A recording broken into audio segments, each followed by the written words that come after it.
अरे बेटा, मुझे सिर्फ 100 रुपए की जरूरत है, तुम इतने सारे पैसे क्यों दे रही हो? बड़ी बीवी ने बेगम साहिबा से कहा, रख ले अम्मा, मेरे पास खुले पैसे नहीं हैं। ये 850 का प्राइस बॉन्ड है, किसी के हाथ बैंक भिजवा कर पैसे ले लेना, तुम्हारे काम आएंगे। अम्मा प्राइस बॉन्ड हाथ में पकड़कर घर आ गई। दूसरे दिन सुबह सवेरे वो करीबी बैंक पहुंच गई। ये ले लो और मुझे पैसे दे दो। अम्मा ने प्राइस बॉन्ड कैशियर की तरफ बढ़ाया। अम्मा के हाथ में प्राइस बॉन्ड देखकर वो जेरे लब मुस्कुराया और नोट एक तरफ रख कर कहने लगा, लाओ अभी देता हूँ। परवेज एक होशियार और लालची आदमी था। वो हमेशा मौकों की तलाश में रहता था। जब कोई जरूरतमंद इसे प्राइस बॉन्ड ला कर देता, ऐसे प्राइस बॉन्ड वो अक्सर घर ले जाया करता था। उसने अम्मा के हाथ से प्राइस बॉन्ड लेकर देखा तो खुशी इसके चेहरे पर दौड़ गई, क्योंकि एक दिन पहले ही इस बॉन्ड की कुरा अंदाजी हुई थी। वो अम्मा को भूलकर कंप्यूटर में मतलूबा नंबर चेक करने लगा। अचानक इसके माथे पर पसीना आ गया। इस बॉन्ड पर पहला इनाम निकला था। उसने जल्दी से प्राइस बॉन्ड दराज में रखा और 850 रुपए गिनकर अम्मा को देने लगा तो बड़ी बी ने कहा, ऐ बेटा, तुम्हारे तो हाथ कांप रहे हैं, माथे पर पसीना भी आया हुआ है। आज घर जाकर डॉक्टर से दुआ ले लेना, तुम्हारी तबीयत ठीक नहीं है। अम्मा परवेज को नसीहत करते हुए बैंक से निकल गई। दूसरे दिन परवेज ने बैंक से छुट्टी की और सीधा स्टेट बैंक ऑफ पाकिस्तान पहुंचा, जहां से उसने इनामी रकम वसूल की और वापस घर की राह ली। अभी वो रास्ते में ही था कि इसकी बीवी का फोन आ गया। वो घबराई हुई लग रही थी, वो साथ ही रो भी रही थी।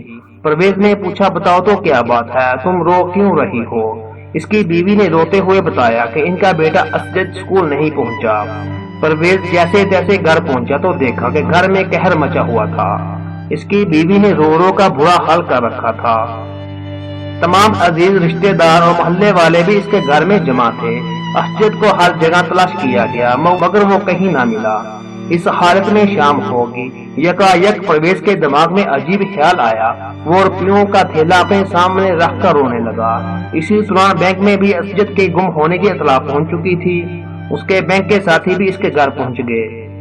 उन्होंने जब ये मंजर देखा तो बहुत हैरान हुए।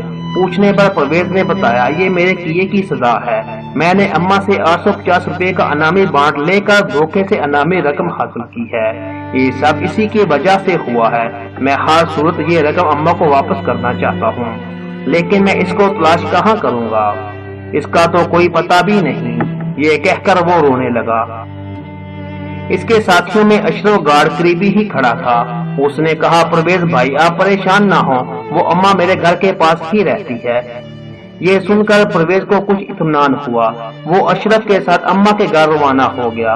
अम्मा के घर पहुंचकर परवेज ने अम्मा से कहा, अम्मा मुझे माफ कर दें और ये रकम रख लें। ये सब पैसे आपके, मुझे सिर्फ मेरे 850 रुपए दे दें और मेरे बेटे के लिए दुआ करें, अल्लाह करे वो मिल जाए।